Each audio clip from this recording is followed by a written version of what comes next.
Bueno, eh, no, no he estudiado. Bueno, vamos a empezar con la clase. Esta es la clase número 2 del Laboratorio de Lenguajes Formales y de Programación. ¿Qué más? Fíjense que algo raro que me estaban comentando varios compañeros de que son auxiliares también, ¿verdad? Es de que el día de ayer como que en algunas salas del Meet no, como que ya no aparece la opción de grabar, y también creo que es mi caso, ¿verdad? Ajá. Y ahí andaban como que viendo qué se hacía, pero ya lo estoy grabando aparte, entonces por si alguien pregunta eso, ¿verdad? Ya no se preocupen, ya lo estoy grabando con algún programa aparte.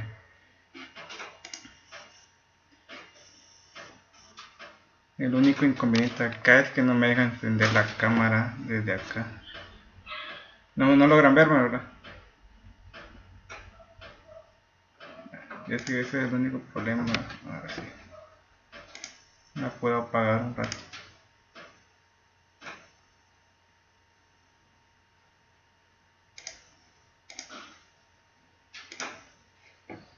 Bien, sabe ahorita porque tienen que tomar la asistencia desde ahí. Ahorita creo que. Bueno, vamos a iniciar con la clase. Para esta va a ser como que la agenda de la clase del día de hoy. No quisiera saber si tienen alguna duda sobre el laboratorio o sobre lo que han visto con el ingeniero hasta el momento. No sé si les ha comentado también él algo acerca de el lenguaje que van a utilizar va a ser Python.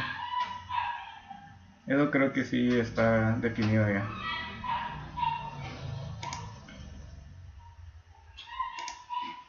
Entonces, igual el día de hoy les voy a dejar la tarea número 1, ¿verdad? Que va a ser enfocado a que puedan aprender un poco de Python, lo básico más que todo, para que ustedes vayan ahí agarrándole el rollo, ¿verdad? Para los que nunca han tocado Python como tal. Vamos a ver. Bueno, el lenguaje va a ser Python. Ya hay práctica, no, todavía no tenemos práctica porque pide que es que hay como que un problema porque los demás auxiliares, ¿verdad? De las demás secciones han estado escribiéndole a sus ingenieros, e igual yo he estado escribiendo al ingeniero Otto para saber si ellos ya tienen como que planificado cierta, ¿cómo sería? Ya tienen como que planificadas las fechas en las cuales se iba a dejar la práctica, porque los 2 semestres anteriores así se había hecho, ¿verdad? Pero no nos contestan a ninguno de los 4 auxiliares más o menos. Entonces estamos ahí como que a la espera. Para esta semana no hay práctica, lo más seguro es que para la próxima semana, ya sea jueves o viernes, y sí ya tengan, ¿verdad? Entonces para que estén ahí preparados. Eh, para los que ya ganaron el laboratorio, ¿cómo es el procedimiento? No sé a qué te refieres con la pregunta. O sea, procedimiento sobre qué.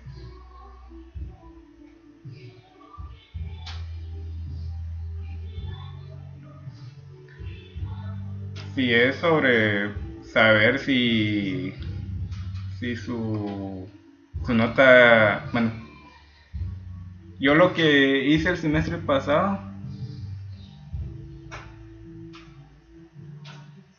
mira, ves, tu nota de laboratorio, si ya lo ganaste, ya está en el portal de ingeniería, ¿verdad? O sea, eso ya está, ya se guarda como por 2 semestres y 2 escuelas de vacaciones, si no estoy mal. Entonces, ahí no tienes que mover nada. Si ya ganaste, pues ahí queda, ¿verdad? Lo que yo hago, ya sea al final del semestre, es de que les paso un formulario para que ustedes me puedan enviar como que una captura del portal de ingeniería de cuál es su nota, para que de esa manera yo tomo esa nota y se las asigno a ustedes y ya les aparezca como tal en la zona que el ingeniero maneja. O sea, esa es la manera en la que se ha hecho, ¿verdad? Pero no tienes que mover nada más ahí. Solo es que estés atento al final del semestre, ¿verdad? Que siempre les pido eso. Eh,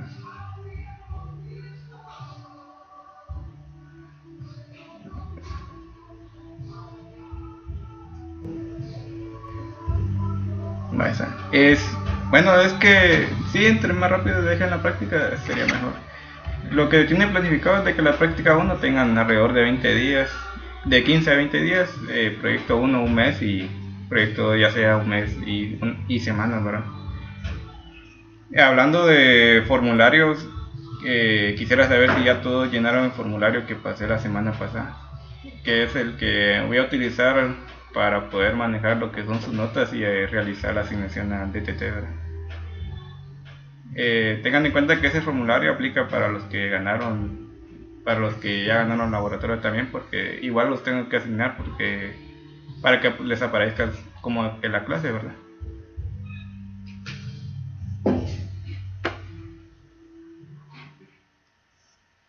Va. Déjame ahí te lo paso por acá.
Perdón ahí compañeros, es que hubo un apagón acá.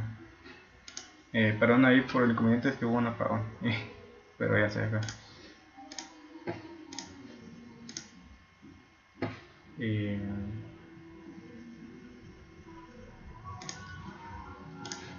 bueno, como les estaba comentando, para el compañero que no ha llenado el formulario, que es este. Igual no sé si aún tiene, bueno, no sé si tienen ya algún grupo de WhatsApp donde esté toda la clase. Si me hacen favor de poder enviarlo ahí, ¿verdad? Para que los demás compañeros que ya ganaron el laboratorio no puedan llenar.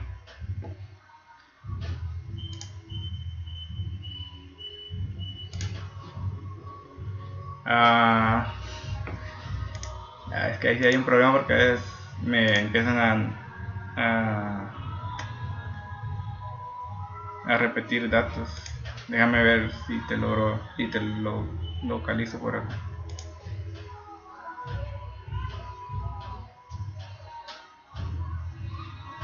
Sí, ya lo llenaste, Roberto, ya aparece ahí.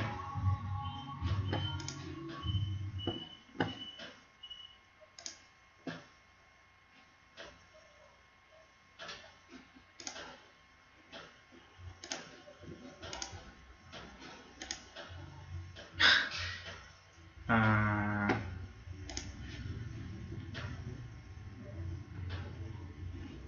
permitan que se me ver todo esto. Mayor.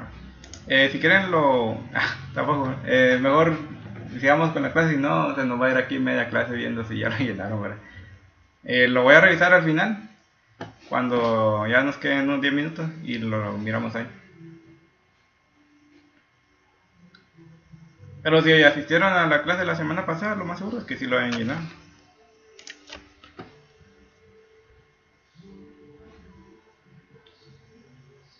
Bueno, entonces ahí, cualquier otra duda, pues me pueden interrumpir en cualquier momento, ¿verdad? Solo quiero ver que esté grabando esto. Bueno. Empezando con la clase del día de hoy, vamos a empezar a ver lo que es un compilador, vamos a ver también lo que es un intérprete y a la vez vamos a ver lo que son las fases del compilador, ¿verdad? El compilador tiene varias fases, por lo general acá siempre se les dan como las primeras 3 o 4 para que ustedes tengan como que la idea, ¿verdad? De lo que es el compilador y cómo es que se divide. Entonces, solo déjenme...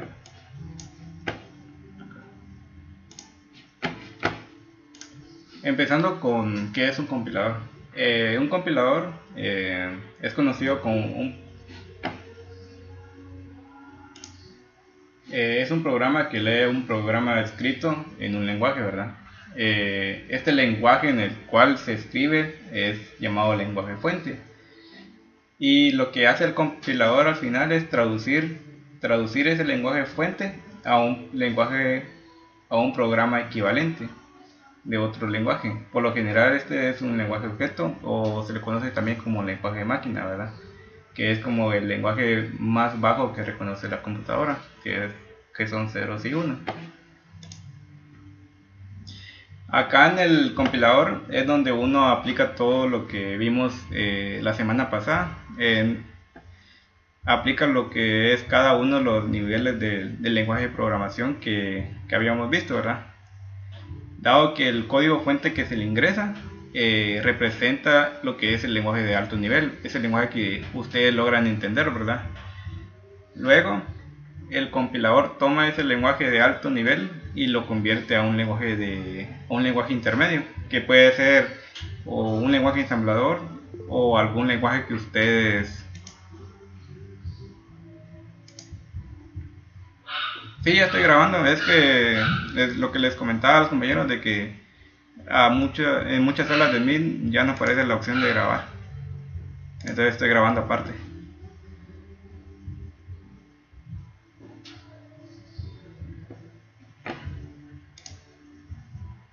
Sí, sí estoy grabando.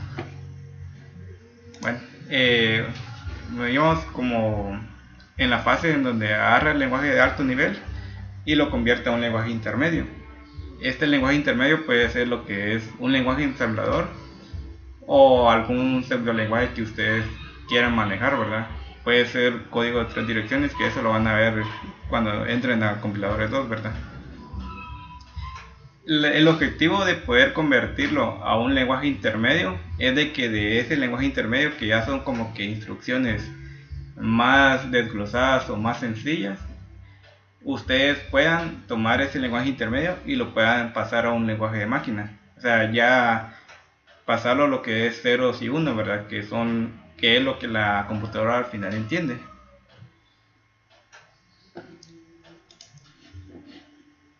Entre algunos ejemplos de lenguajes compilados podemos mencionar lo que es C++, C, Pascal y COBOL, ¿verdad?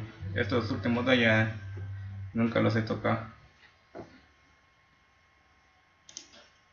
Entonces, como el flujo básico de un compilador es el siguiente.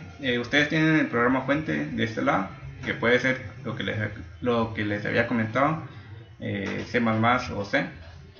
Ese programa fuente entra a lo que es el compilador como tal.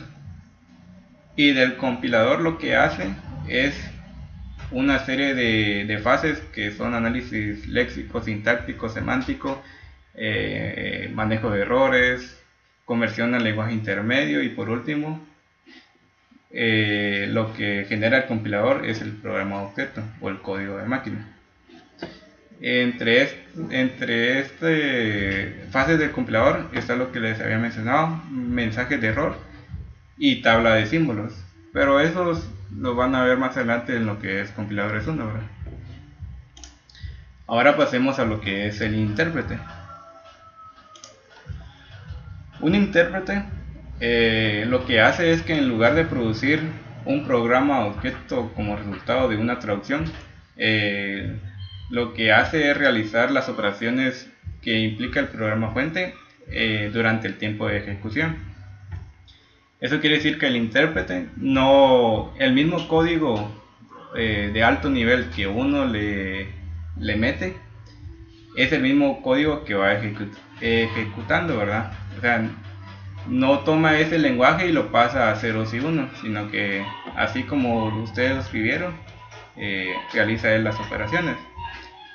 Entre ejemplos de lenguajes que son interpretados, encontramos lo que es Ruby, JavaScript, Python, Java también. Bueno, entre Java hay un dilema si al final es un lenguaje interpretado o no, porque Java lo que hace es agarrar ese código de alto nivel y lo convierte a un lenguaje que es entendido por la máquina virtual de Java, ¿verdad? Entonces ahí como que hay un dilema si al final es compilado o interpretado.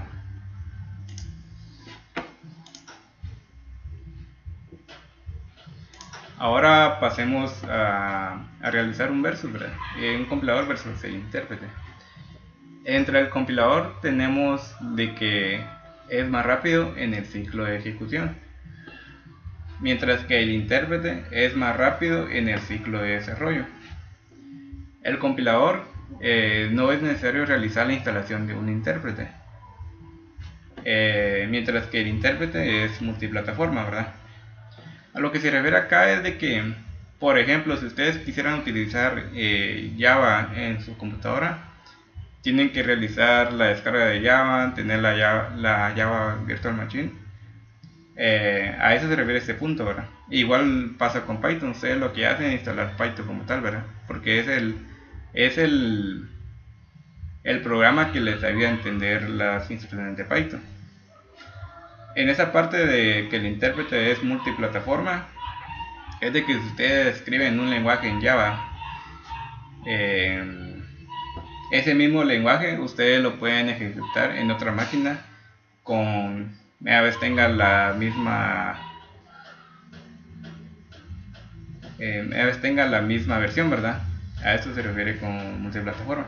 Y no importa si lo ejecutan en una máquina que tenga Windows, Linux o Mac, ¿verdad? Ahora yo les hago la pregunta. En base a lo que hemos visto, ¿qué consideran que es más rápido? ¿Un compilador o un intérprete?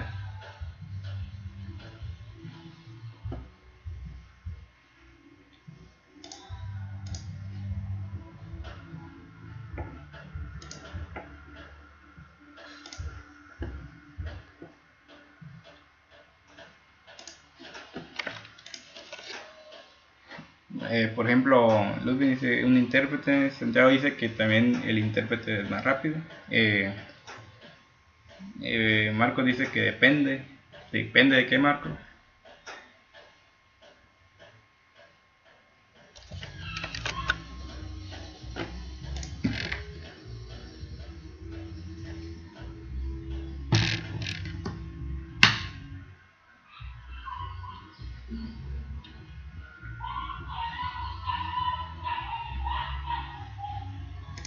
Si nos puedes ahí explicar por qué si es que depende.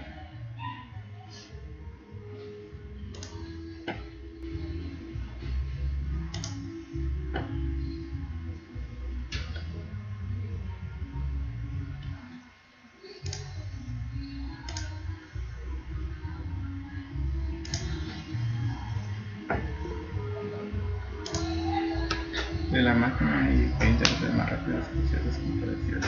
Eso creo.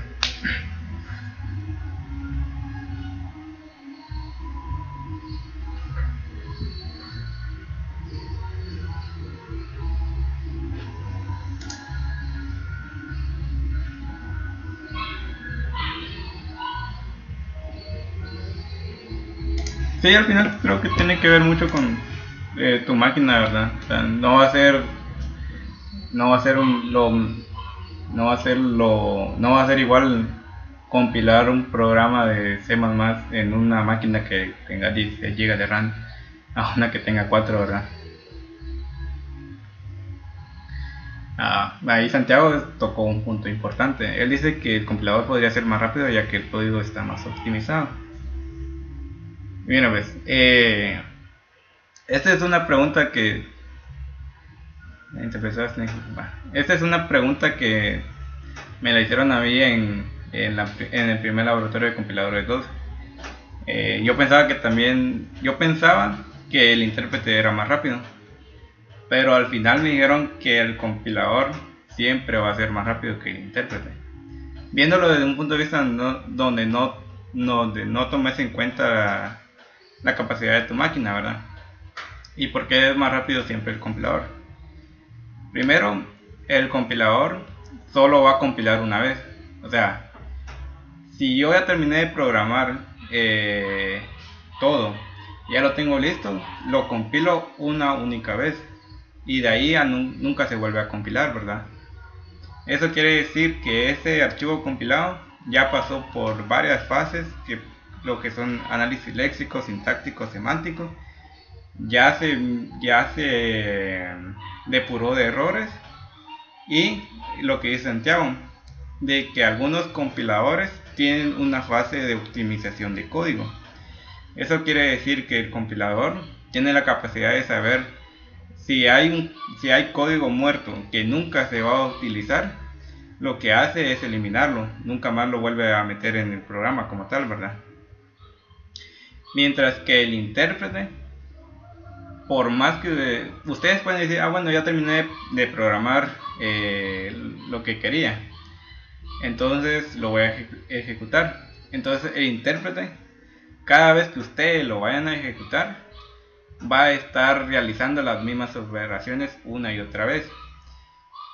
Y como el intérprete no tiene la capacidad de poder traducir ese código a un código intermedio y luego de un código intermedio a un lenguaje de máquina, nunca se optimiza. O sea, puede que exista código muerto del cual ustedes nunca vayan a utilizar o que esté de más, y el intérprete siempre lo va a estar ejecutando, ¿verdad? O lo va a estar leyendo. Entonces al final nos quedamos que el compilador siempre va a ser más rápido, ¿verdad?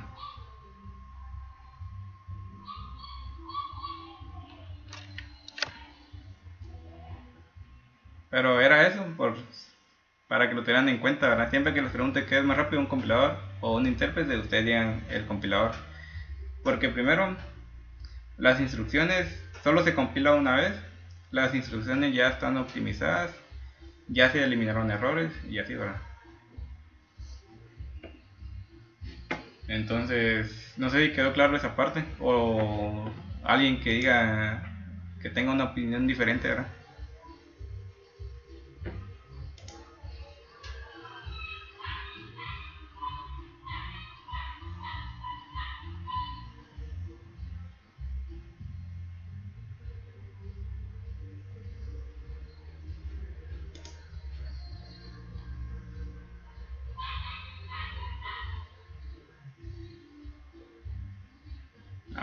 Entonces, es eso, ¿verdad? Para que si se los vuelven a preguntar en compiladores 1 y compiladores 2, pues te digan el compilador. Bueno, ahora hablemos sobre las fases del compilador. lo que ya les había estado mencionando anteriormente, ¿verdad? Mira, se los voy a ir colocando así, aunque existe un dibujito así bien bonito donde está más detallado. Pero el compilador tiene varias fases. La primera fase es llamada fase de análisis léxico o analizador léxico, ¿verdad? En esta fase lo que hace el compilador es de que va a empezar a leer su programa fuente de izquierda a derecha y lo va a ir tomando carácter a carácter, ¿verdad?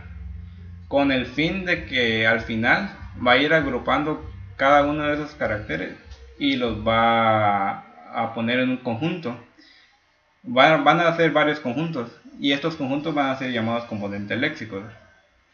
Esto les voy a ir dando ejemplos más adelante para que puedan ir viéndolo, ¿verdad?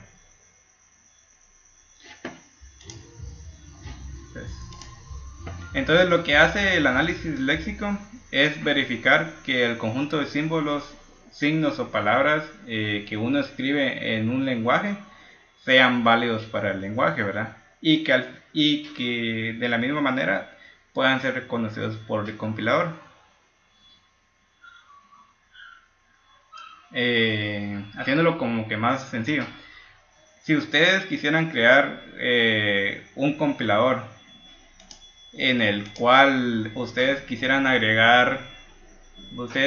de que ese compilador les acepte lo que son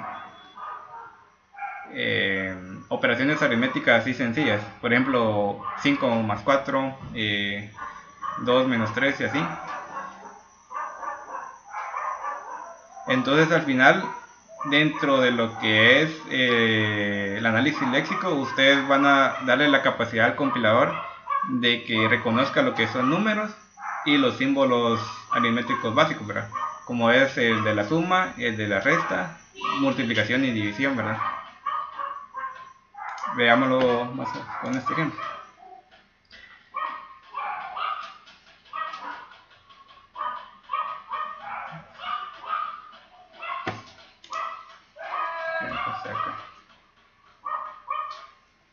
Mira, es lo que decía, si nosotros creamos un programa que sea capaz de realizar operaciones aritméticas simples como suma, resta, división y multiplicación, los componentes léxicos mínimos que debe tener su compilador son números enteros, pongámoslo que lo limitan a que no reconozcan números decimales, ¿verdad?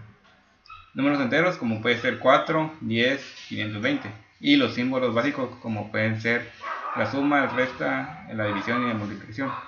Esto quiere decir que si dentro de este lenguaje ustedes quisieran realizar operaciones como una integral o una derivada, pues no se podría, porque los símbolos que ustedes quisieran agregarle a la integral o la derivada no existen dentro de su lenguaje. O sea, se los va a marcar como que, mira, este símbolo no me lo especificaste anteriormente y no sé qué hacer con él, ¿verdad? No sé si me logran entender esa parte.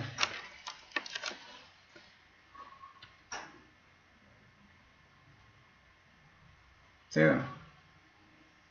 O sea, en resumen, el análisis léxico lo que hace es de que cada palabra o carácter pues, sea válido dentro de su lenguaje, ¿verdad? Ahora pasemos a la siguiente fase, lo que es el análisis sintáctico. El análisis sintáctico nos dice que en esta fase se agrupan los caracteres o componentes léxicos de lo que fue el análisis léxico, ¿verdad? Ya estoy grabando la clase, pero desde acá de mí no me deja y tampoco deja como que a varios compañeros o catedráticos, ¿verdad? El análisis sintáctico lo que hace es que en esta fase se van a agrupar los caracteres o componentes léxicos de una forma jerárquica que poseen un significado colectivo. Veamos un ejemplo de esta parte. Miren, pues, hagamos en cuenta que ustedes quieren asignarle el valor a una variable. Pongámosle, Python creo que utiliza esta parte. Creo que lo hace así, ¿verdad? Entonces, mira, lo que hace el análisis sintáctico es verificar que la forma en la que ustedes fueron colocando sus, sus componentes léxicos, como puede ser letras, símbolos o números, tenga sentido, ¿verdad? O en otro caso es de que la forma en que ustedes lo fueron colocando siga cierta estructura, como en este caso. Tenemos como primera entrada esta parte, donde dice que A es igual a 0. Esta entrada es válida dentro del análisis léxico, porque tanto la A, el símbolo igual o el número 0, ustedes lo definieron dentro de su lenguaje. Y a la vez es válido dentro de lo que es el análisis sintáctico, porque para ustedes esto tiene sentido. A es igual a 0, porque así lo definieron, ¿verdad? Pero veamos el segundo ejemplo, que es la segunda entrada.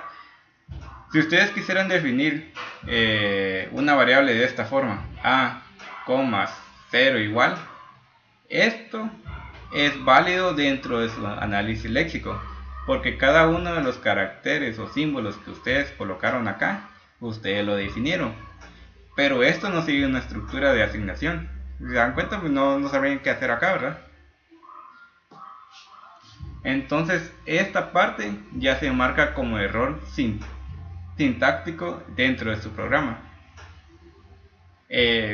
No sé si me logran captar ahí la idea de esta parte, para ir como que ir bien, ¿verdad?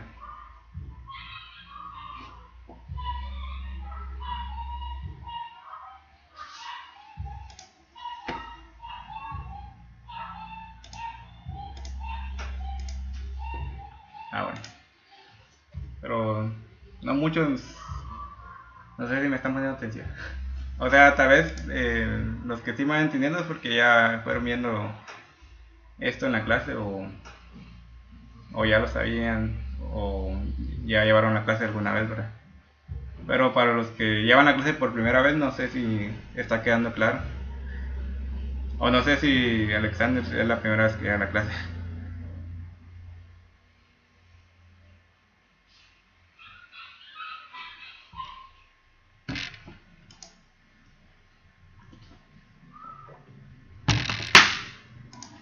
Ya ves, es por eso que me vas entendiendo la idea, ¿verdad? Pero quisiera saber la opinión de alguien que esté llevando la clase por primera vez y que va entendiendo esta parte, ¿verdad? Porque miren que cuando llegan los proyectos, cuando ustedes llegan al proyecto 2, me confunde mucho el análisis léxico con el sintáctico.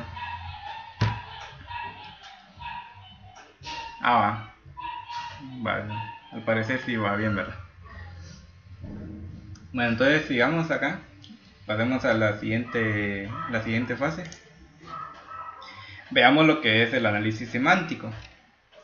Esta fase del análisis semántico ya no se maneja acá en lenguajes formales. Eso ya lo empiezan ustedes a manejar en compiladores 1, ¿verdad? Pero se les da la idea para que ustedes tengan ahí, para que ya en compiladores 1 les cueste menos y ya tengan, bueno, ya sepan qué hacer con esta parte, ¿verdad? Miren, pues, el análisis semántico lo que hace es realizar ciertas revisiones para asegurar que los componentes de un programa se ajustan de manera lógica.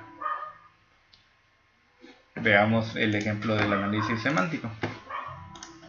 Miren, pues. Por ejemplo, tenemos esto de acá. Nosotros queremos realizar la declaración y asignación de una variable. Veamos acá en la primera entrada, ¿verdad? Tenemos la siguiente estructura. int a, coma, ¿verdad? Estamos declarando una variable entera con el identificador a. Veamos la siguiente entrada. Queremos realizar una asignación, entonces decimos que a es igual a 0 y punto y coma, ¿verdad?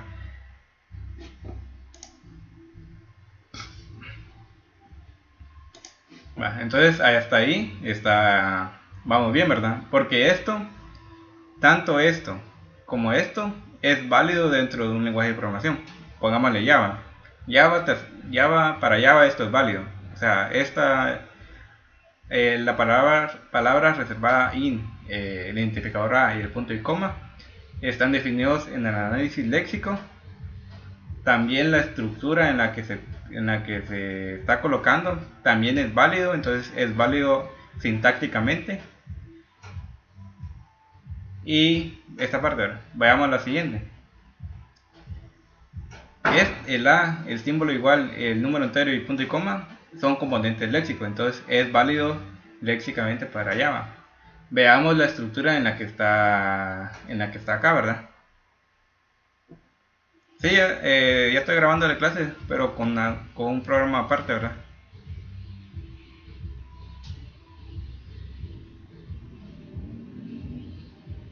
Va. La estructura en la que está acá colocado también es válido, porque hemos A es igual a 0 y punto coma, ¿verdad? Ahora vemos esta última entrada. Si nosotros queremos cerrar el mismo identificador A, que fue declarado como entero, y ahora nosotros le queremos asignar una cadena, como es el caso A es igual a hola mundo, esto, o sea, esta parte es válido léxicamente, porque tanto A, el igual y la cadena pues pertenecen al lenguaje. La estructura es una estructura de asignación, o sea, tenemos A igual a tal o a tal tipo de dato, ¿verdad? Igual que acá, miren, tenemos la misma estructura, entonces es válido. Pero semánticamente esto ya no tiene lógica para el programa, porque va a ser así como que, mira, ¿por qué declaraste la variable como entera y ahora le querés agregar una cadena? O sea, eso no tiene lógica, ¿verdad? Entonces acá es donde donde ya empiezan a realizarse lo que son las validaciones semánticas. Esto ya no tiene lógica, entonces acá ya les empieza a saltar lo que es un error semántico, ¿verdad? No sé si me entendieron la idea acá, ¿verdad?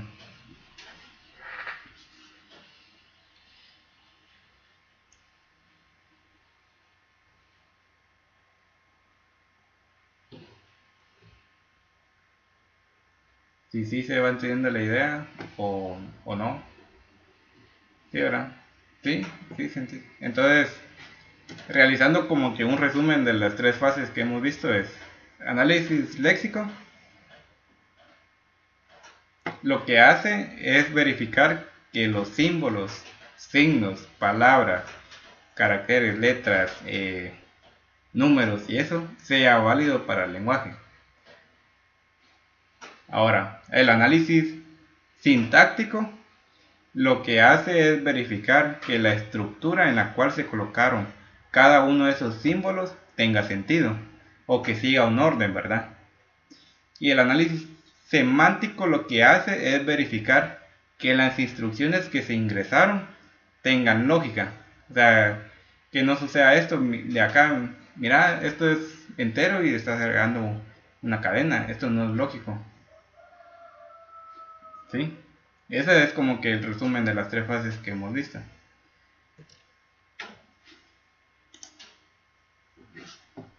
Ahora veamos esta parte que es el manejo de errores. Mira, pues, en cada fase de lo que es análisis léxico, sintáctico y semántico, se debe realizar el manejo de errores. ¿Sí, Santiago? Yo tengo una duda Ajá, con la expresión, por ejemplo, si yo tenía A igual a 0, ajá. así como está acá, como lo envié al chat, ¿verdad? Ujú. Entonces, ese viene y ese es análisis léxico, ¿verdad? Este es el léxico. Sí, sí. Entonces, después pasa al análisis sintáctico y revisa como el léxico revisó carácter por carácter y si pertenecían al lenguaje. Ujú. Entonces, el semántico revisa que tenga la estructura y que sea así, que se Sí. vuelva a tener esa estructura. Ujú. Pero si en dado caso viene A0 igual, ahí ya tira un error sintáctico, Sí, sí. porque no tiene... Y, y si yo vengo y me da como A igual a cero y tengo lo que tú decís de hola, por ejemplo, ese es lo analiza y si lo pasa porque está bien, sigue teniendo la misma estructura, lo único que sería un error semántico el hola porque carece de sentido esta declaración. Pero hola es una cadena o es una variable. Una cadena. Ajá, sí. O sea, ya no tendría sentido si anteriormente definiste A como entero, ¿verdad? O sea, ahí ya te empieza a generar error semántico. Ah, y un error léxico sería si yo tengo, por ejemplo, ya no aparece el igual, sino que aparece un mayor igual a cero y está así. Acá sería un error léxico. No, ahí no es error léxico. Eso sigue siendo. Esto que es un error. Sería sintáctico, porque estás queriendo realizar una asignación. O sea, no es léxico porque el mayor que. Si es mayor que o menor. Sí, sí, sí. Ajá, el mayor que sí pertenece, en este caso que estamos hablando de Java. O sea, sí lo tiene el lenguaje, ¿verdad? Un error léxico, pasémonos a otro programa como es Python. Si te das cuenta, en Python no existe el punto y coma. Y tampoco existen las llaves. Entonces, Ah, si ya, vos y querés entonces, colocarle un punto y coma al final de una declaración, entonces ahí ya te lo marca como léxico porque Python no maneja eso, ¿verdad? ya, y ajá, como A igual a cero, eso es en Java, y si pongo A igual a cero, eso es en Python, ¿verdad? Entonces acá estaría yo teniendo un error léxico si pongo igual en Java.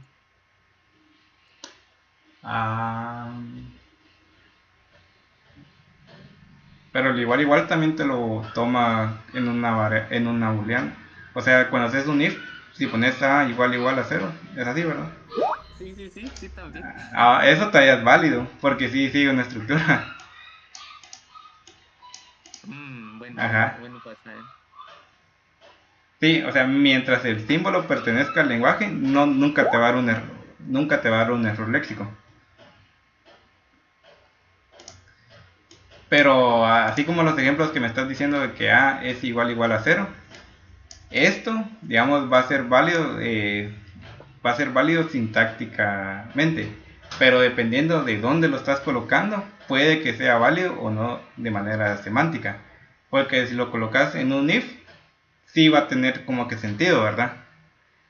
Pero si haces el A igual a cero en alguna parte donde no se esté manejando como que alguna validación, eso ya es error semántico. Porque, o sea, ¿qué estás queriendo hacer ahí? No estás queriendo hacer nada, ¿verdad?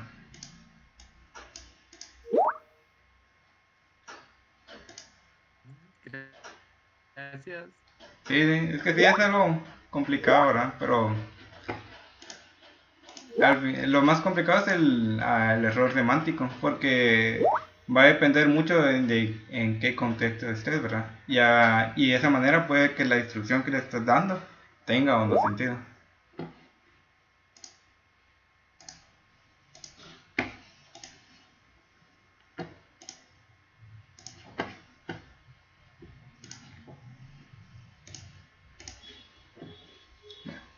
Sí, bueno, espero que sí te haya aclarado las dudas y no te haya dejado con más dudas, ¿verdad?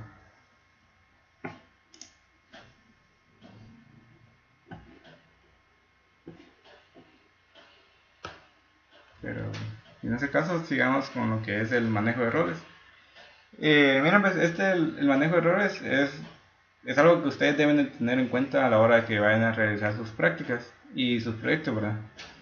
Porque de esta manera, o sea, si ustedes no realizan un manejo de errores de los archivos de entrada que nosotros les vamos a ir dando, eh, va a ser algo complicado porque nunca van a saber en qué parte del archivo está tomando error su programa. Y como no van a saber qué es lo que les está dando error, pues digamos que van a sacar cero porque no les pueden decir, bueno, cambia ese símbolo por algo que tu programa sí acepte o que tome como válido, ¿verdad? Porque nunca vamos a ver qué es lo que está pasando. E igual este manejo de errores se maneja en las tres fases: análisis léxico, sintáctico y semántico. Pero veamos un ejemplo aquí, veamos un par de ejemplos de lo que son errores sintácticos, léxicos y semánticos.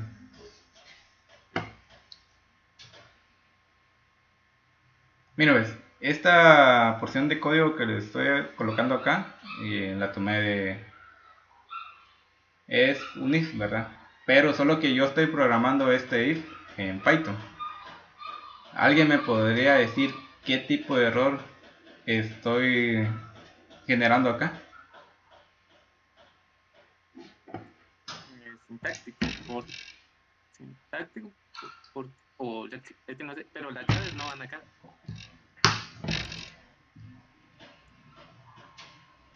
Entonces, ¿por cuál te quedas?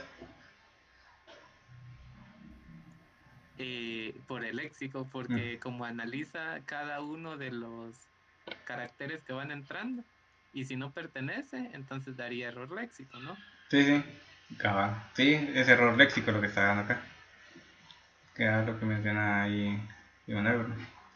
Aquí sería un error léxico, por lo mismo que menciona el compañero, ¿verdad? Que las llaves no pertenecen a Python, entonces ahí te dicen, mira, te da un error como, bueno, token inválido o token llave no válido al estudiar. Veamos otro ejemplo.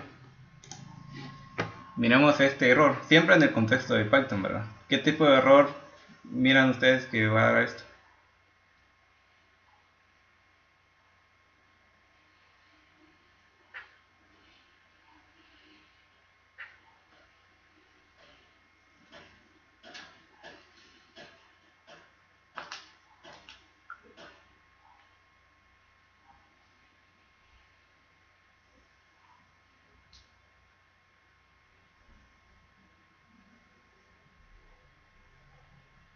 A los que dicen porque está mal el if, ¿qué es lo que tiene mal?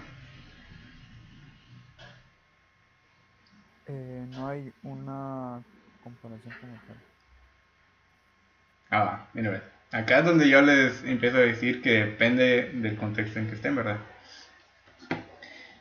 Porque para Python, miren que cuando ustedes empiezan a escribir código en compiladores 1 y compiladores 2, créanme que va a ser más fácil de que ustedes acá esto lo manden como una expresión. Vale, ahí Denny dice que 78 no es un booleano. Entonces, si 78 no es un booleano, ¿qué error me puede generar ahí?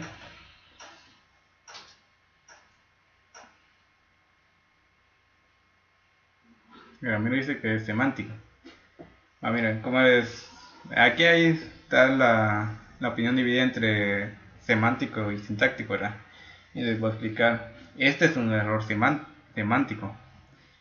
Y es semántico porque Python agarra este 78, lo agarra como una expresión. Y esa expresión puede ser un número, una cadena, un booleano. Esa expresión a la vez puede ser como 78 menor a 3, 78 mayor a 3, true es igual a true. No sé, me voy a explicar acá que esto lo toma como una expresión. Entonces, esto no es error sintáctico porque el if sí está bien escrito, porque sigue la estructura if, expresión, dos puntos y la indentación, ¿verdad? Esto es un error semántico porque el 78 no va a generar un error, no va a generar un valor booleano. Entonces te va a decir ahí como que mira, aquí debería, eso no tiene sentido porque acá debería generarse un error booleano y estás generando otra cosa que no es booleano. Sí, o sea, el if true es válido sintácticamente porque true es un error booleano, perdón, true es un valor booleano. entonces es válido.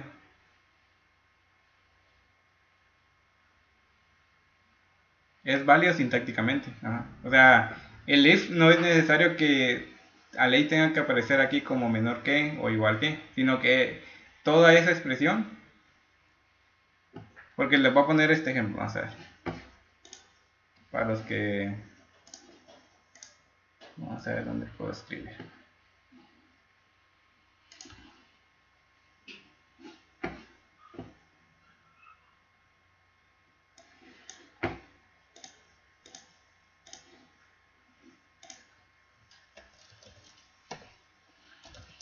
Por ejemplo, ahora, ustedes dicen que, algunos dijeron que era un error sintáctico porque no aparecía una comparación, algo así. Pero imaginen lo difícil que sería programar algo que me tomara esta estructura.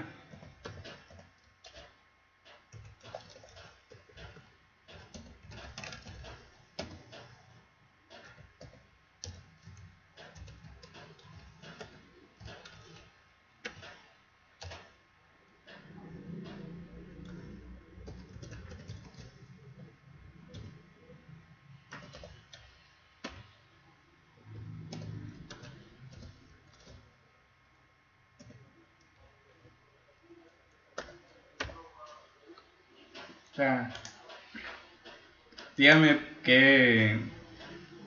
cómo podrían ustedes como que programar esto, ¿verdad?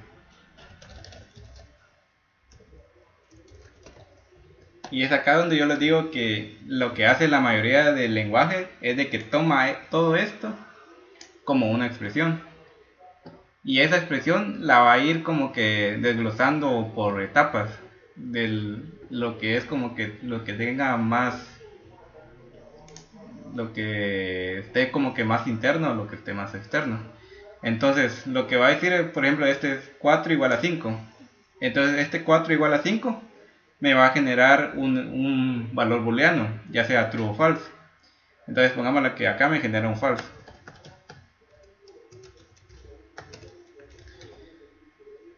Va, este 4 distinto de 6. Esto lo va a ejecutar y me va a generar un valor booleano que puede ser true. Va. Hagamos esto entonces, primero. False y true, esto me va a generar un false.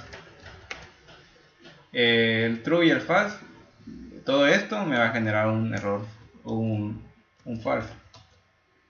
Tomando esto, 45 menor a 8, esto me va a generar un false.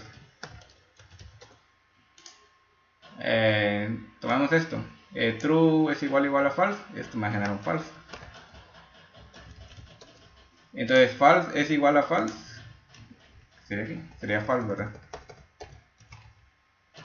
Entonces miren qué es lo que hace al final el compilador, es de que va a generar un error, va a generar un valor booleano.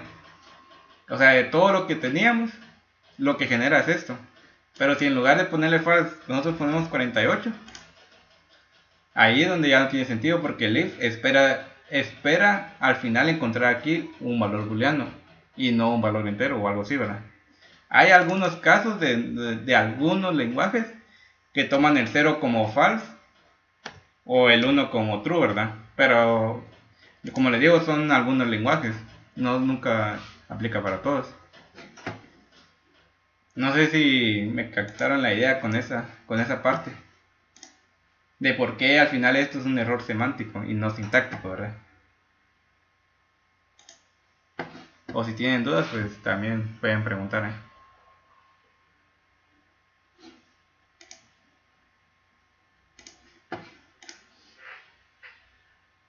No sé si vamos bien, los confundí o miramos algún otro ejemplo.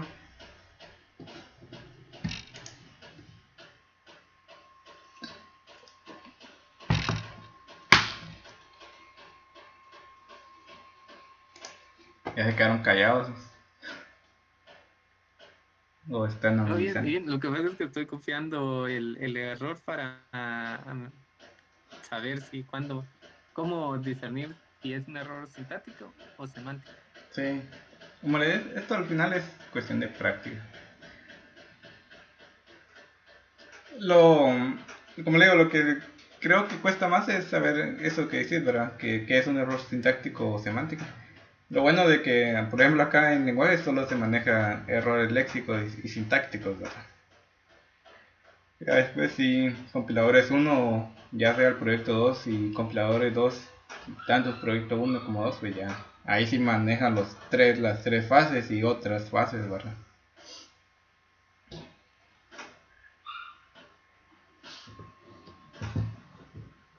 Bueno, como nadie dijo nada, entonces quiero entender que sí comprendieron esa parte, ¿verdad?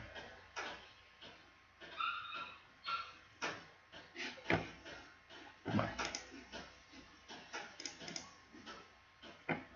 sigamos entonces con la clase. Bueno,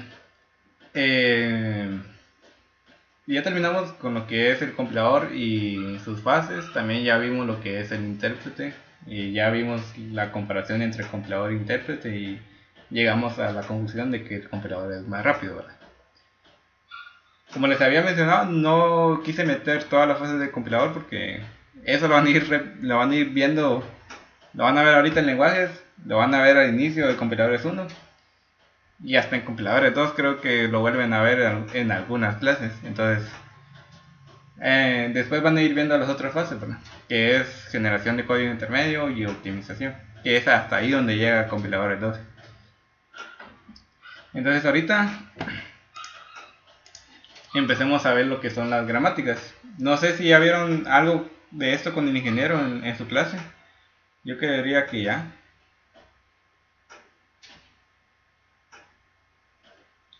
Si no estoy mal. Sí, ya vimos. Sí, ¿verdad? Gramáticas. Aquí. Sí, hizo unos ejemplos. Jerarquía de Chomsky, no han visto todavía con él. Bien. Ah, ya, entonces sí, vamos a la misma. Bueno, entonces ya deberían tener como que la idea de lo que es esto. Bueno, entonces yo solo les quiero dar como un repaso y si tienen alguna duda de algo de lo que él dijo, pues la pueden plantear, ¿verdad? Veamos lo que es una gramática.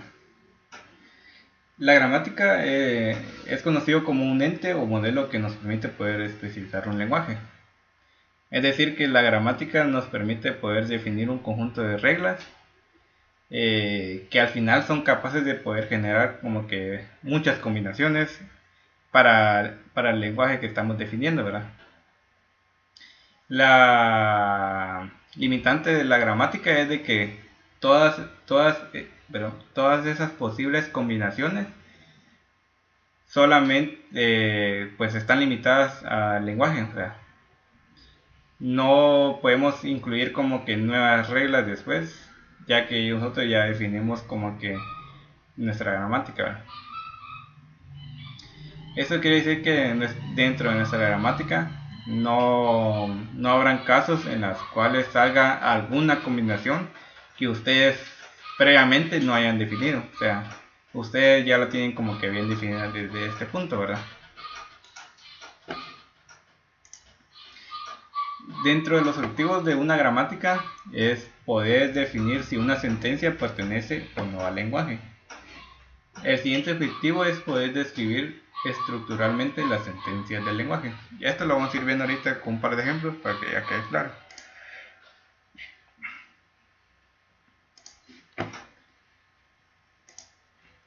Ahora veamos las partes de una gramática. Dentro de las partes de una gramática vamos a encontrar lo que son el alfabeto o el conjunto de terminales. Luego vamos a encontrar lo que es el conjunto de no terminales. Luego tenemos lo que es la producción inicial. Y por último, tenemos lo que es el conjunto de producciones o reglas de producción. Esto lo vamos a ir viendo ahorita parte por parte y vamos a ir especificando un par de ejemplos, ¿verdad? Pasemos directamente con el ejemplo. Nos dice que se desea crear un lenguaje binario, o sea, un lenguaje que solo me acepte 0 y 1, ¿verdad? Que acepte cadenas en donde el primer carácter que aparezca debe ser 0. Luego puede venir seguido de caracteres 1 y luego acepte uno o más caracteres, ya sea 0 o 1, ¿verdad? Creo que lo leí. Entonces, la regla es de que cuando nosotros le mandemos una cadena a la gramática que estamos creando, es de que de ley el primero debe ser 0. Luego de que viene el 0, debe de venir de ley dos caracteres 1, o sea, 0, 1, 1. Eso nunca va a cambiar. Y ya por último, nos dice que la cadena puede tener ya sea uno o más caracteres ya de ceros y 1. O sea, que después del 0, 1, 1 puede venir infinidad de ceros o infinidad de unos. Vamos a ir viendo esto ahorita. Entonces, definamos lo que es el alfabeto o el conjunto de terminales. Nos dice que esta parte representa el conjunto de símbolos, letras, números o palabras que afectan nuestro lenguaje. Un terminal no puede producir más terminales. O sea, esta es como la parte más básica de su gramática, ¿verdad? Y esto es lo que va a representar, son los caracteres que son válidos dentro de su gramática. Para el ejemplo que estamos haciendo, nos dice que se desea crear un lenguaje binario. O sea, solo se van a tener ceros y unos. No van a haber ni letras ni algún otro símbolo extraño, ¿verdad?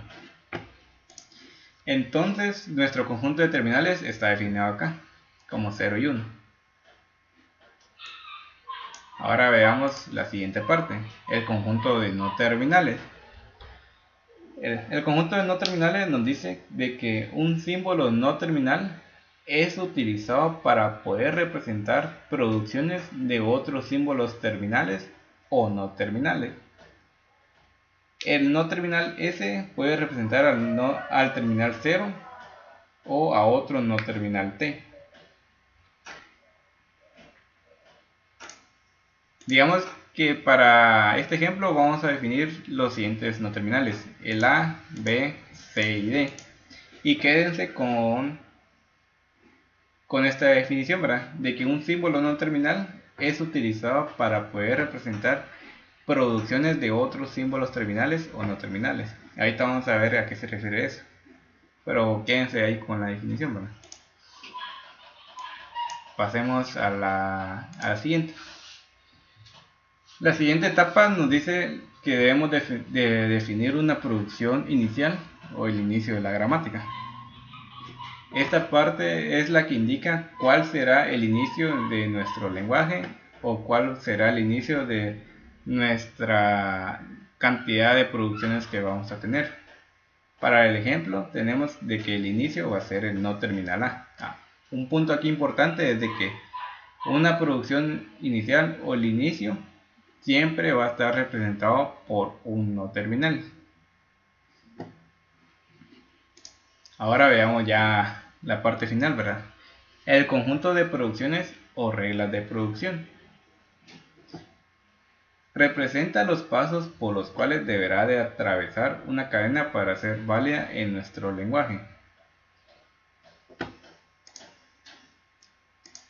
Ahora veamos acá. Vimos de que A representa lo que es 0 y B. No sé si recuerdan la definición del no terminal. Lo que nos decía es de que el no terminal tiene la capacidad de poder representar a otros terminales y no terminales.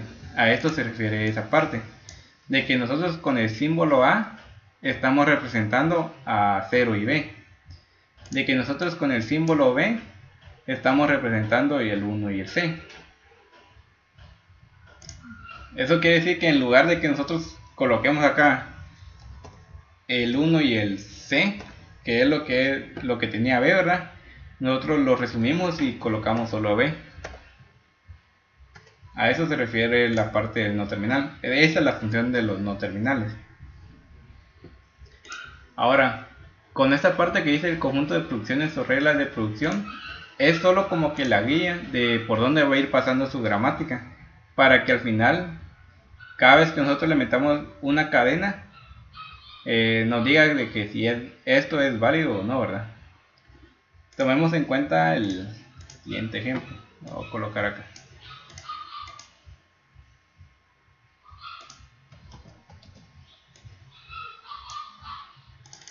Vamos a colocar un par de cadenas de entrada.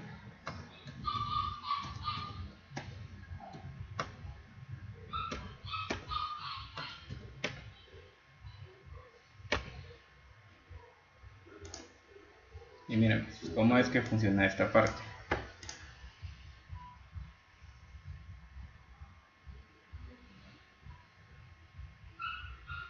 Y en B no puede ser B, 1B. Lo podrías poner, pero digamos que eso va a tener también en cuenta qué tipo de gramáticas estás utilizando. O sea, no sé si te recordás que tal vez de lo que explicó el ingeniero de la jerarquía de Chomsky es de que existen 4 tipos de gramática, pero esas gramáticas están definidas por ciertas limitantes, ¿verdad? Entonces, dependiendo de qué tipo de gramática te están pidiendo para hacer esto, podrías aplicar esto que decís o no.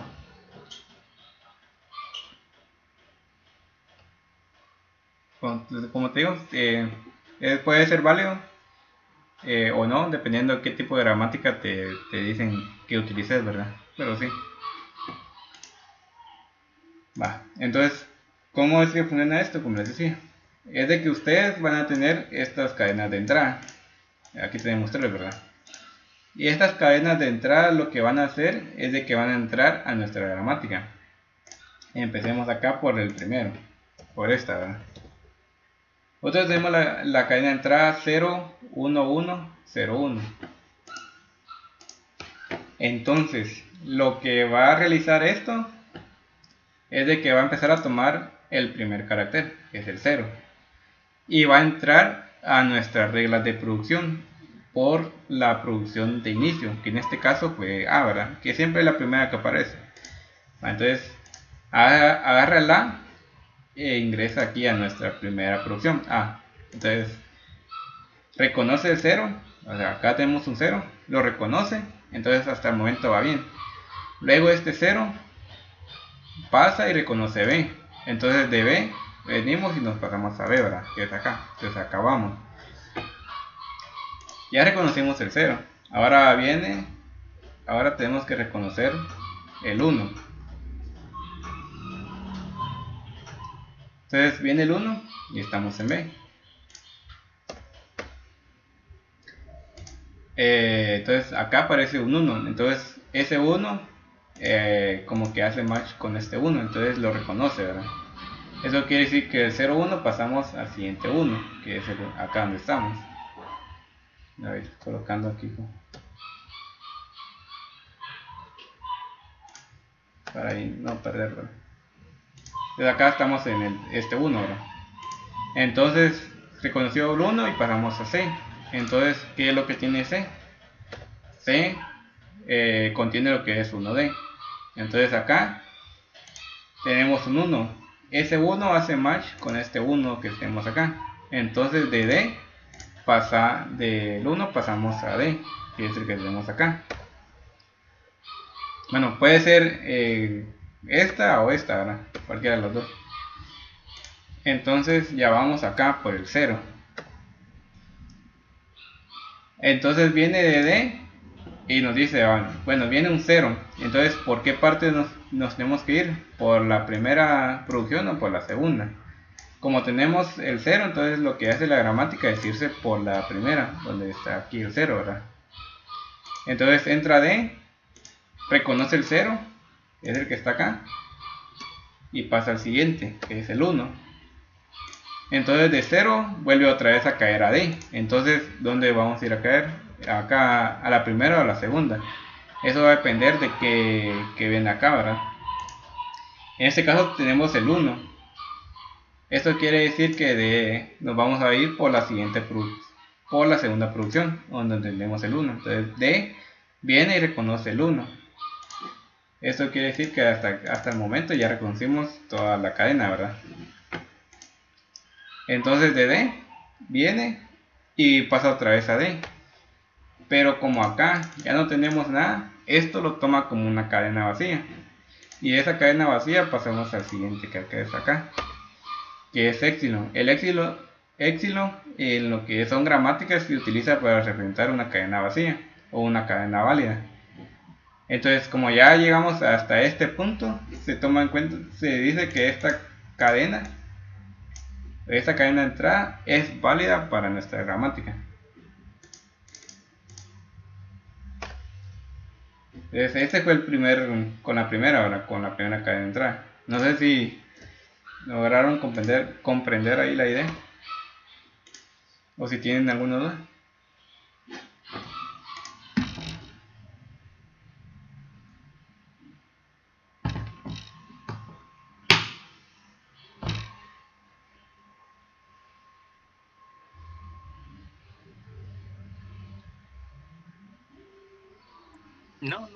No hay ninguna duda. Por el momento, pues no. Dale, gracias. Ahora probemos con una cadena que no sea válida, ¿verdad? Como es este. Tenemos 0, 0 y 1. Entonces, otra vez tomamos toda la cadena y la empezamos a pasar por nuestra gramática. Agarramos el primer 0. Espérame.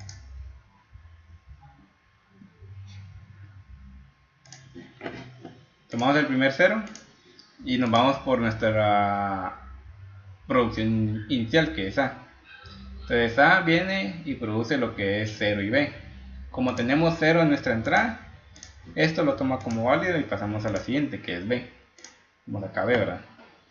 Dentro de B pasamos al siguiente, que es el siguiente 0.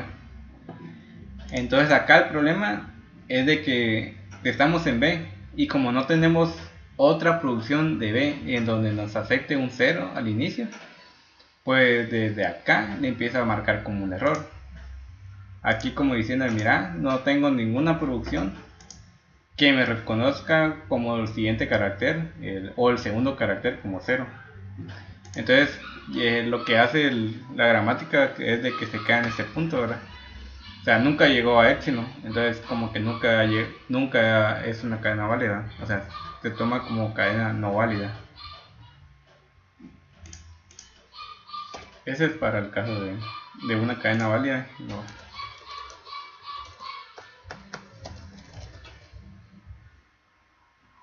Mira, con una pregunta, en esta gramática, después, así como en la primera donde estás, en que es válida, puede venir después del 1 un sinfín de ceros, o sea, puede tener 0, 0, 0 como es. D revisa si tiene 0 y pues si tiene, y después otro 0, otro 0, otro 0 y así sucesivamente hasta que pueda venir un épsilon o un 1. Sí, aquí puedes tener una infinidad de ceros o una infinidad de unos o intercambiados, ¿verdad? O sea, como que se queda en un ciclo y como D tiene la capacidad de poder reconocerte ceros y unos, como que va a estar ahí. Gracias.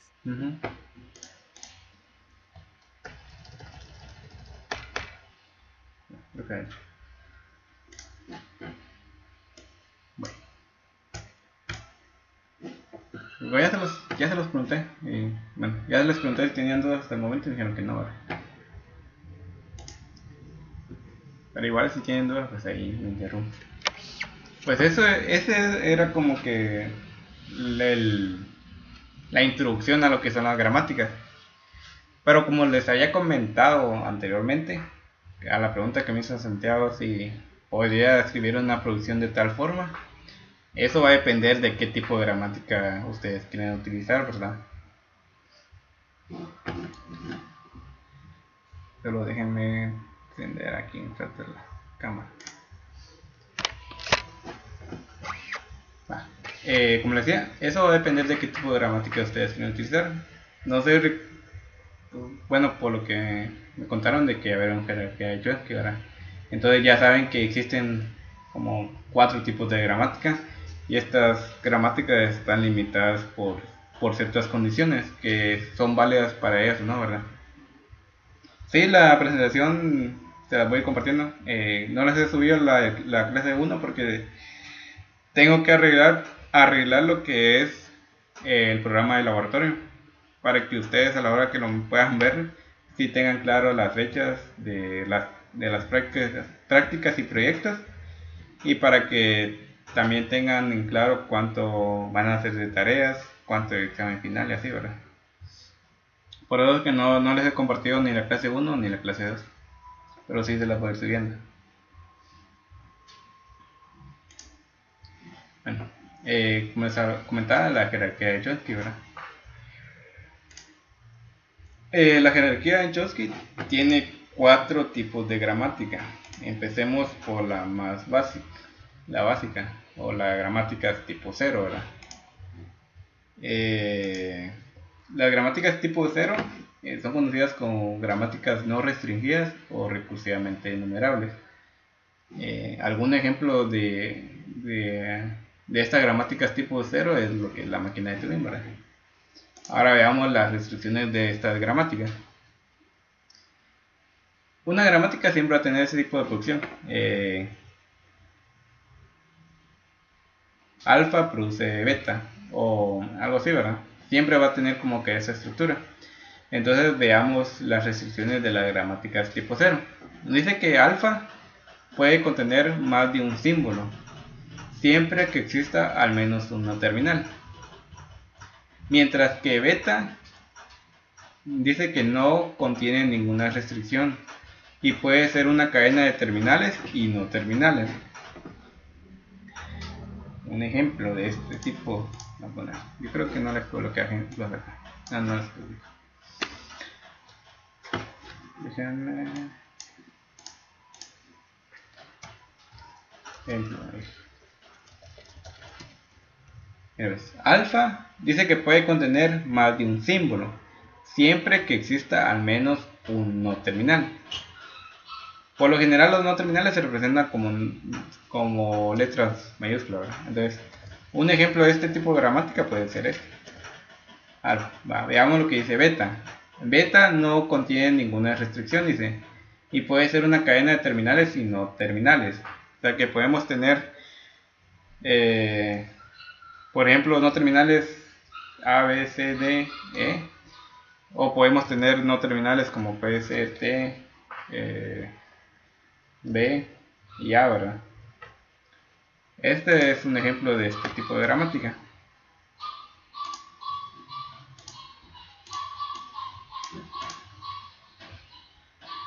Ahora veamos la siguiente, que es la gramática tipo 1. Las gramáticas tipo 1 nos dice que son conocidas como gramáticas dependientes o sensibles al contexto. Entre algunos ejemplos de donde se puede encontrar este tipo de gramáticas tenemos el autómata linealmente acotado. Las gramáticas tipo 1 y gramáticas tipo 0, la verdad es que dentro de la carrera no se vienen a utilizar, o al menos en los cursos de esta rama, ¿verdad? Pero solo se les da para que ustedes estén enterados. ¿Qué restricciones nos da esta gramática? Nos dice que A es un no terminal y el lado izquierdo puede contener más de un símbolo siempre que exista al menos un no terminal, mientras que alfa, creo que esta es gamma, no sé cuál será, y beta nos dice que pueden ser cadenas de terminales y no terminales, mientras que alfa y beta pueden ser vacíos, pero gamma tiene que ser distinto de vacío. Y la última restricción que nos dice es de que la longitud del lado izquierdo debe ser menor o igual a la longitud del lado derecho.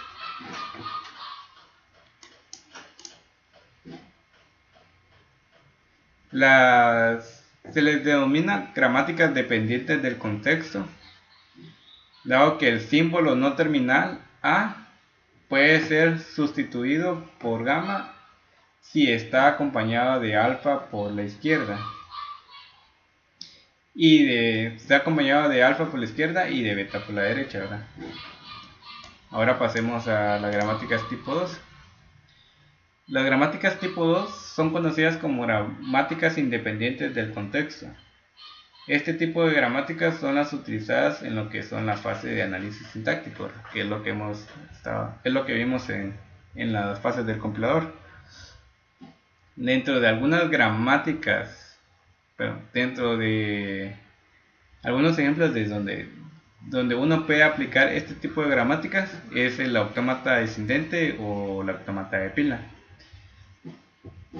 Veamos las restricciones de este tipo de gramática. Nos dice que A es un no terminal y no acepta más símbolos, mientras que beta es una cadena de terminales y no terminales, ¿verdad? Es lo que él les decía, aquí es donde se aclara la pregunta que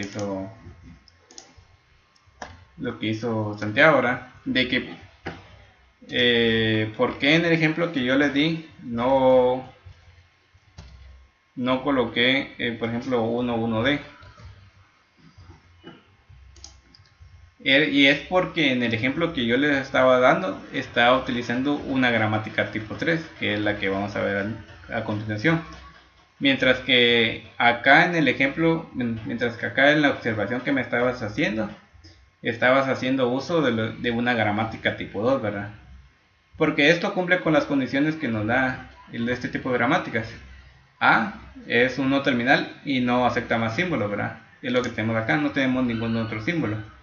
Mientras que beta es una cadena de terminales y no terminales. Ya todo esto es beta. Ahora pasemos a... ¿no? Miremos esta parte. Independientes del contexto. Se denomina independientes del contexto dado que A puede ser sustituido por B independientemente de las cadenas por las que esté acompañada, ¿verdad? Ahora pasemos a las últimas, que son gramáticas tipo 3. Las gramáticas tipo 3 son conocidas como gramáticas regulares, y los lenguajes regulares se utilizan para definir la estructura léxica de un lenguaje de programación. Acá hace referencia a lo que es el análisis léxico, ¿verdad? Dentro de algunos ejemplos de donde podemos encontrar este tipo de gramática es el autómata finito, que es el siguiente tema que vamos a empezar a ver. Veamos las restricciones de este tipo de gramática. Esta es la gramática que tiene como que más restricciones. Dice que un único no terminal en la parte izquierda, mientras que en la parte derecha puede estar compuesta por un único terminal o puede estar acompañado por un no terminal. Pero de la parte derecha, de la parte derecha solo puede existir un no terminal o un no terminal seguido de no terminal, pero no puede tener más símbolos, ¿verdad? Y este es el ejemplo que les decía.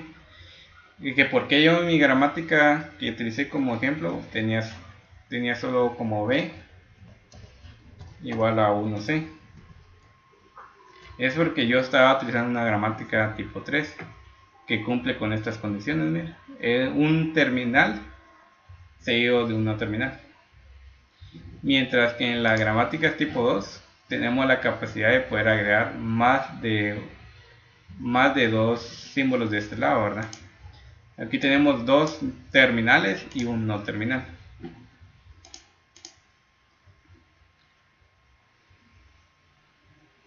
Ahora miremos esta parte que es importante, ¿verdad? Nos dice que todo lenguaje de tipo 3 a su vez es de tipo 2. Todo lenguaje de tipo 2 es de tipo 1 y que todo lenguaje de tipo 1 es de tipo 0.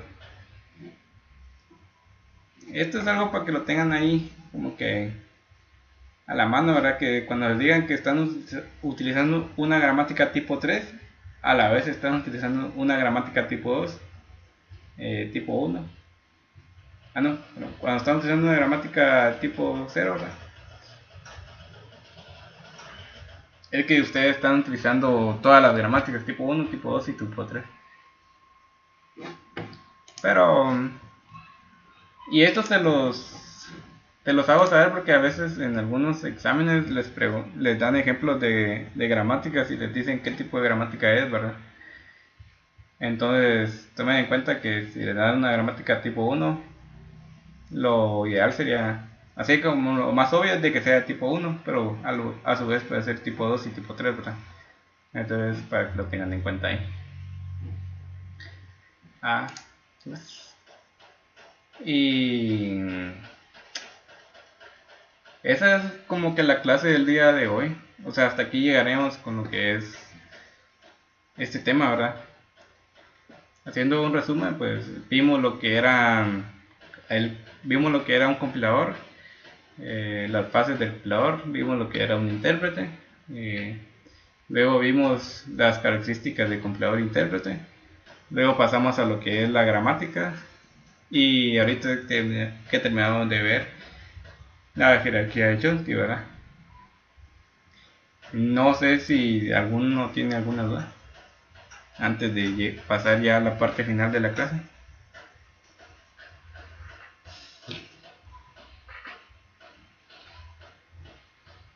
Podría subir la presentación. Es que me quedó duda con las de tipo 1. Ah, Ajá, entonces la quería leer después. ah, Porque no. ajá. Ajá. ¿Qué es eso? Sí, yo vamos a subir la presentación. Se la voy a subir este fin de semana. Van a tener la clase 1 y clase 2, ¿verdad? Y también les voy a subir ahí algún material que me dieron a mí en su momento para poder estudiar y lo tengan ahí, ¿verdad? Ah, antes de que antes de que se vaya, les voy a pedir un favor, se lo permitan.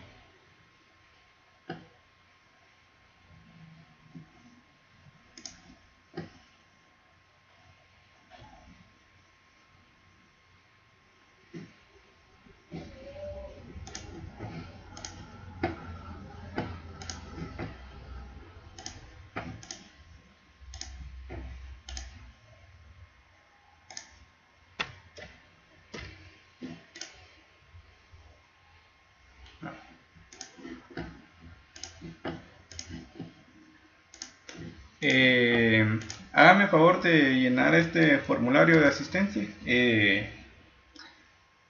Miren, no es un formulario en el cual yo voy a llevar su asistencia y les valga punto, ¿verdad? Sino que es solo algo que yo quiero utilizar porque es como que debo llenarlo en un par de documentos de mi práctica final. Entonces, como que tengo que tener control de cuántas personas están en el laboratorio y así, ¿verdad?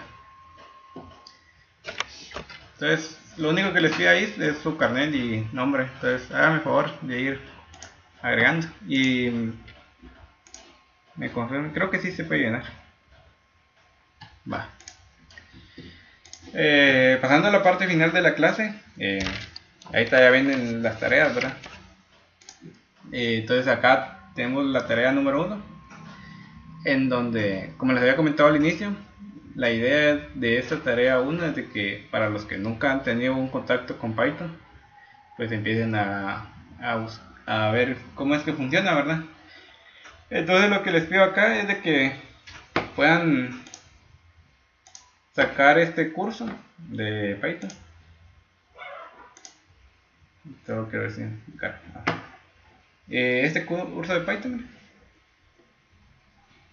Entonces, sigan, perdón, saquen ese curso. Al final lo que la plataforma les genera un certificado. Y entonces lo que van a hacer es subirme ese certificado a Wedi, ¿verdad?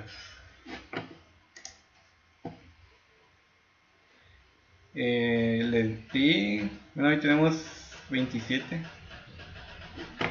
Le voy a enviar el link por acá también, pero sí, lo voy a enviar por acá y también voy a subir ahí el enunciado. Y, o sea, voy a subir ahí como que el apartado para que suban, ¿verdad?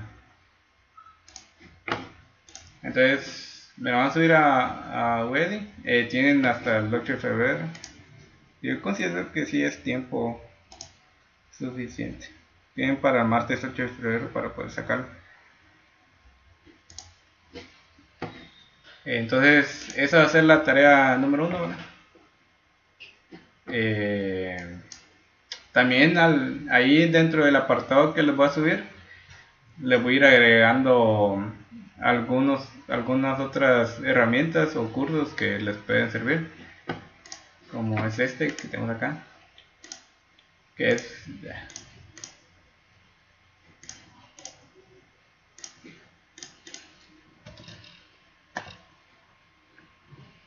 es también está en esta misma plataforma.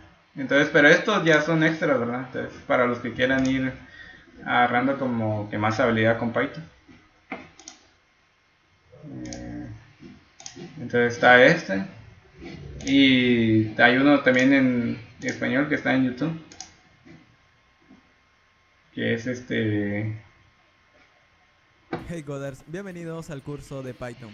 En este curso voy a enseñarte las bases de este lenguaje, desde los tipos de datos. Que es este, ¿verdad? Es un video de 3 horas de Python para principiantes. La verdad es que este canal sube buenos tutoriales. Entonces ahí se los recomiendo, ¿verdad? Para los que quieran aprender algo nuevo, pueden venirse acá. Tiene un montón de cosas de desarrollo web. Yo con este canal he sacado varios proyectos. Entonces, esas son las instrucciones. Es este curso, Python for Beginners. Ustedes al final va a generar un certificado. Yo creo que también les genera un certificado por, por saber cuánto es que avanzaron en el curso. Yo recuerdo que el semestre pasado me subieron para así, ¿verdad? Entonces, al final lo que van a hacer es enviarme ese certificado a la plataforma web y tienen hasta el martes 8 de febrero. Voy a poner aquí.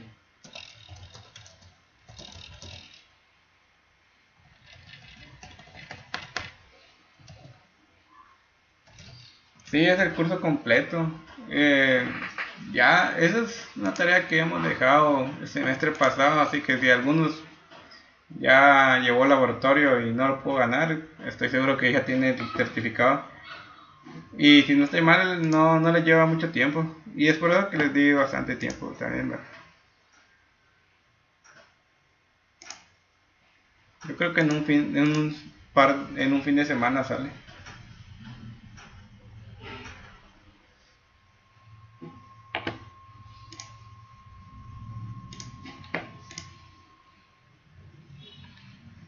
Sí, el apartado lo va a crear. Lo voy a escribir aquí para que no se me olvide. Lo voy a subir hoy en la noche.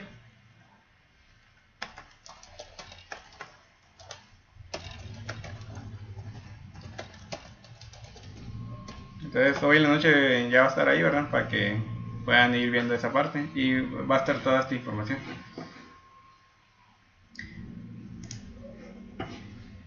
Entonces, bueno, por mi parte no hay más. No sé si alguien tiene alguna duda que no sea sobre el formulario o la asignación al DTT.